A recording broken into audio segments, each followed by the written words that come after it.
Narito na tayo sa sandaling magbabago sa lahat. Sa harap ko ay ang puno ng saging na nagliliyab sa liwanag. At sa pagitan namin, ang isang nilalang na tila galing sa kailaliman ng lupa.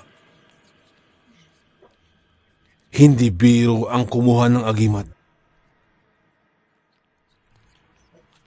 Ang bawat patak ng pawis at takot ay kabayaran para sa kapangyarihang hindi pangkaraniwan. Handa na ba kayong masaksihan ang pakikipagbuno para sa mutya ng saging?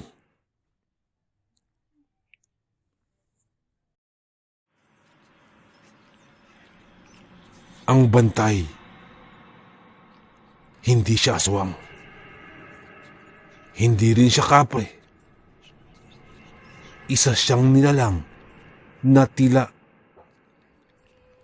gawa sa ugat ng puno at lupang basa.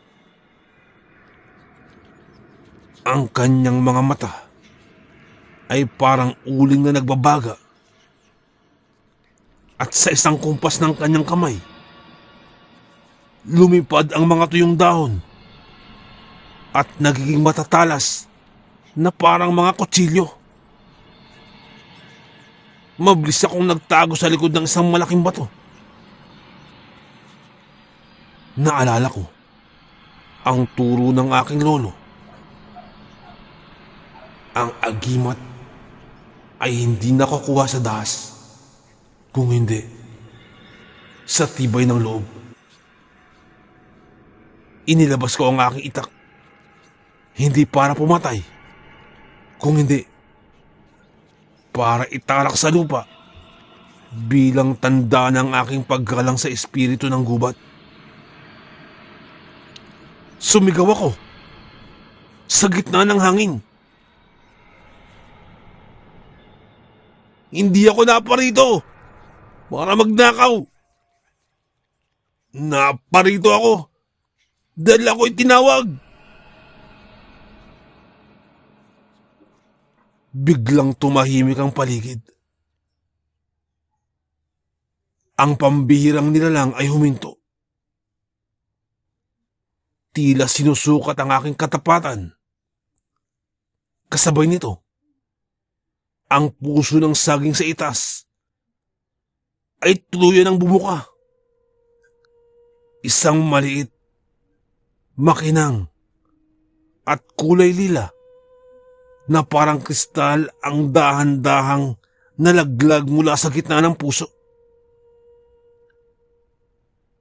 Ito na ang pagkakataon. Kailangan kong saluhin ng mutya bago pa ito tumama sa lupa. Dahil kapag tumama ito sa lupa, mawawala ang bisa nito at lalamunin ito ng espiritu ng gubat. Tumakbo ako ng ubod bilis. Hindi ko na alintahan na ang mga ugat na pilit akong pinapatid. At sa huling segundo, bago pa ito malaglag sa lupa, nasalak ko ang mutya gamit ang aking palad.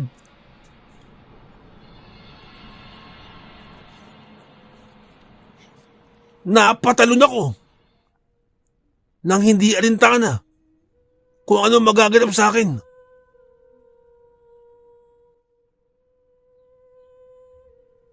Naramdaman ko ang isang matinding kuryente na dumaloy mula sa aking palad at naglakbay ito hanggang sa aking buong katawan.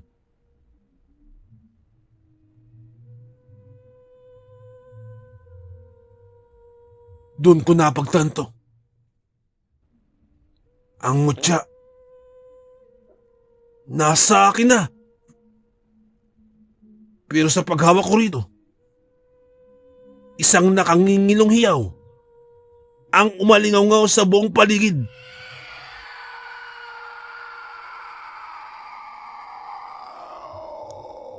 Mukhang hindi pa tapos ang aking kalbaryo. Dahil ang pagkuha sa agimat ay simula pa lamang. Ang pag-iingat dito, ang tunay na pagsubok.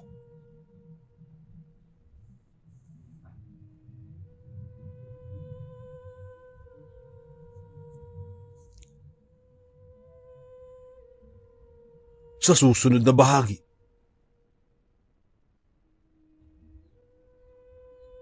ang pagsubok.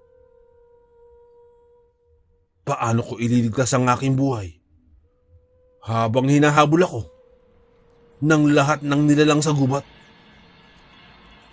at lahat sila ay naghahangad sa mutyang ito.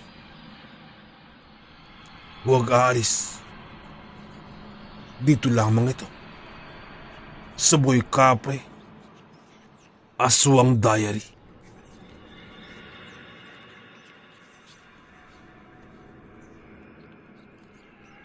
Hawak ko na ang mutya ng saging. Ramdam ko ang init at tibok nito sa aking palad. Tila ba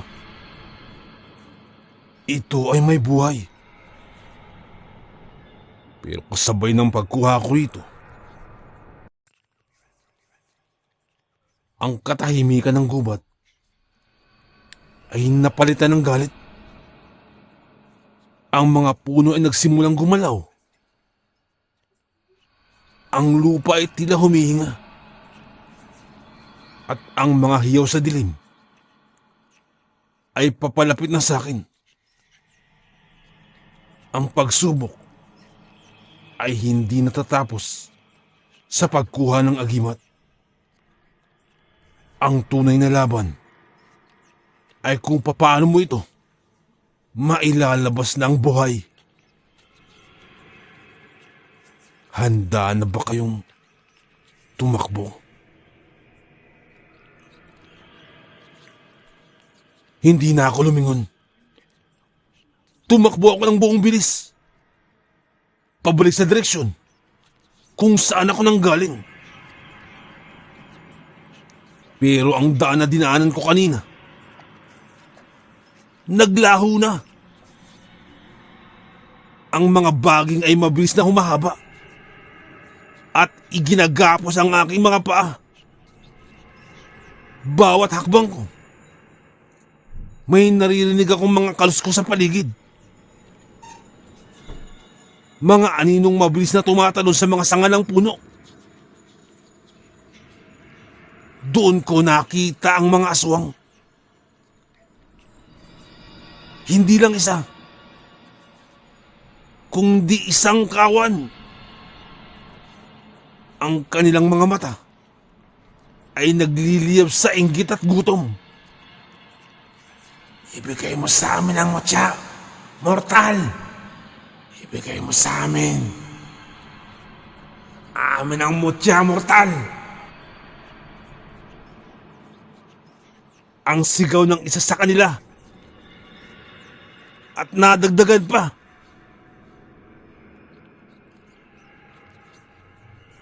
Ang tinig niya ay parang pagkiskis ng bakal sa bato. Subalit hindi ako sumagot. Bagkus ay hinigpitan ko ang hawak sa aking krus at patuloy na bumaybay sa madilim na gubat.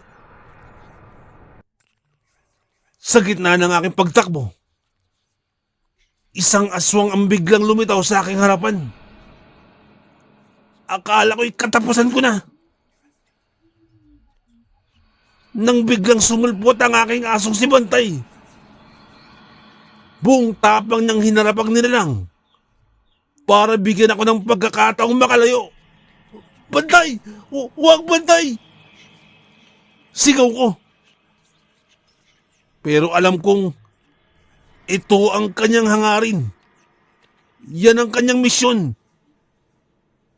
ang protektahan ng kanyang amo sa gitna ng panganib. Tumulo ang aking luha. Pero hindi ako pwedeng huminto.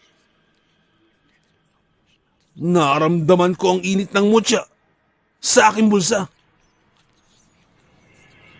At bigla itong naglabas ng isang liwanag na tumagos sa kadiliman. Tila ba, itinuturo sa akin ang tamang landas palabas ng impyernong ito. Nakikita ako na ang liwanag ng bukang liwayway sa dulo ng gubat. Malapit na ako. Pero bago ko marating ang hangganan, isang pamilyar na boses ang tumawag sa aking pangalan. Isang boses na hindi ko inaasahan na marinig sa gitna ng gubat na ito.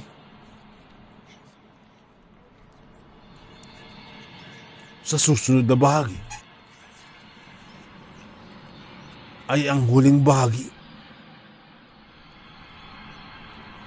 Ang kapangyarihan. Sino ang tumatawag kay Lando?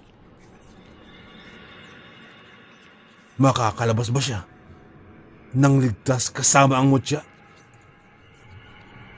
At ano ang magiging kapalit ng kapangyarihang ito? Huwag bibitiw. Dito lamang sa Boy Capre Aswang Diary.